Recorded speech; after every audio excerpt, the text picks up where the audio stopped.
बहुत समय पहले भारत के एक छोटे से गांव में सिद्धार्थ नामक एक राजकुमार जन्मे थे। सिद्धार्थ को धन, वैभव और राजसी जीवन के सभी सुख प्राप्त थे, लेकिन उनके मन में शांति नहीं थी। एक दिन उन्होंने अपने महल से बाहर निकलने का निश्चय किया और पहली बार जीवन के वास्तविक रूप को देखा। उन्होंने एक बूढ़े व्यक्ति को देखा, एक बीमार व्यक्ति को देखा और एक शव यात्रा को देखा। इन दृश्यों ने सिद्धार्थ को गहरे विचारों में डाल दिया। महल में लौटने के बाद सिद्धार्थ का मन बेचैन हो गया। वे सोचने लगे कि यह संसार केवल दुख और पीड़ा से भरा हुआ क्यों है। इस प्रश्न का उत्तर खोजने के लिए उन्होंने अपने परिवार और राजसी जीवन को त्याग दिया।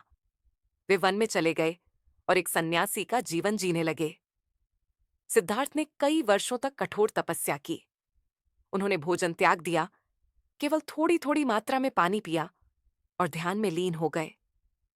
उनकी तपस्या इतनी कठिन थी कि उनका शरीर बहुत कमजोर हो गया, लेकिन उन्हें ज्ञान की प्राप्ति नहीं हुई। एक दिन वे गंगा नदी के किनारे बैठे हुए थे, जब एक लड़की सुजाता ने उन्हें खीर का कटोरा दिया। सिद्धार्थ ने वह खीर खाई और महसूस किया कि अत्यधिक कठोरता से कुछ नहीं मिलेगा। उन्होंने मध्यम मार्ग अपनाने का निश्चय किया। सिद्धार्थ ने एक पीपल के पेड़ के नीचे ध्यान करने का निश्चय किया और प्रण लिया कि जब तक उन्हें ज्ञान की प्राप्ति नहीं होगी, वे वहां से नहीं उठेंगे। अंततः एक पूर्णिमा की रात सिद्धार्थ को ज्ञान की प्राप्ति हुई। वे अब बुद्ध बन गए, जिसका अर्थ है जागृत। ज्ञान की प्राप्ति के बाद बुद्ध ने सारनाथ में अपने पहले 5 शिष्यों को उपदेश दिया। उन्होंने 4 आर्य सत्य के बारे में बताया। बुद्ध के उपदेशों का मुख्य संदेश शांति और अहिंसा था। उन्होंने कहा कि मनुष्य को अपने मन को शांत रखना चाहिए और हर प्राणी के प्रति दया और करुणा रखनी चाहिए। बुद्ध के उपदेश बहुत ही सरल और स्पष्ट थे, जिससे आम जनता को समझने में कोई कठिनाई नहीं हुई। उनके उपदेश धीरे धीरे पूरे भारत में फैल गए। बुद्ध के प्रमुख शिष्यों में आनंद का नाम विशेष रूप से उल्लेखनीय है। आनंद उनके चचेरे भाई थे और बुद्ध के साथ सदैव रहते थे।